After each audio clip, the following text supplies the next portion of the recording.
Top quality और consistent performance के लिए सिर्फ सिल्वर पंप्स। टॉप क्वालिटी और कंसिस्टेंट परफॉर्मेंस के लिए सिर्फ सिल्वर पंप्स, नाम याद रखना।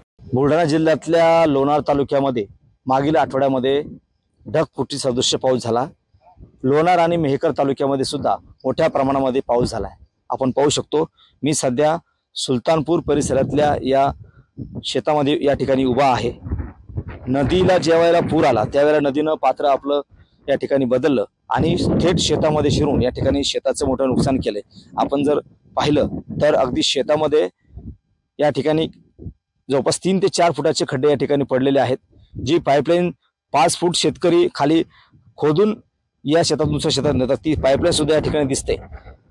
ज्या ज्या शेतामध्ये पेरणी केली होती, नदीकाठचे जे शेत होते, संपूर्ण शेत या ठिकाणी वाहून गेलेले आहेत। शेताचं वाळवंट या ठिकाणी झालेलं आहे। अगदी दुसऱ्याच्या शेतामधले जे दगड असेल, गाळ असेल, संपूर्ण दुसऱ्या शेतामधलं वाहून या शेतामध्ये या ठिकाणी साचलेलं आहे। ज्या शेतामध्ये पेरणी केलेली होती त्या शेतातलं पेरणीचं संपूर्ण बियाणं असेल, खत असेल या ठिकाणी वाहून गेले। अनेक शेतकऱ्यांचं शेतीपयोगी या ठिकाणी साहित्य सुद्धा आहे, ते सुद्धा वाहून गेलेलं आहे।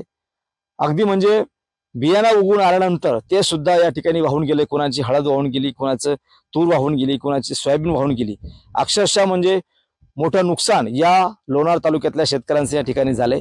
तब्बल कृषी विभागाच्या माहितीनुसार तब्बल या ठिकाणी 23,000 हेक्टरपेक्षा या ठिकाणी नुकसान झाल्याचा प्राथमिक अंदाज आहे। हा आकडा भविष्यात वाढू शकतो। सध्या पंचनामे सुरू आहेत, मात्र नुकसान तर झाले।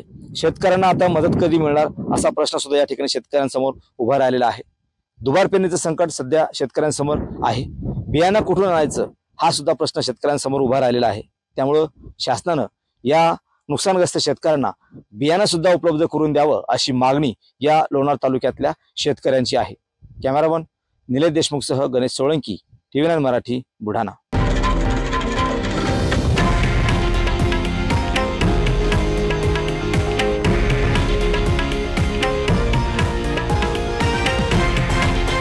हे आहे देशातील नंबर 1 न्यूज नेटवर्क आणि आपण पाहत आहात TV9 मराठी, एकमेव।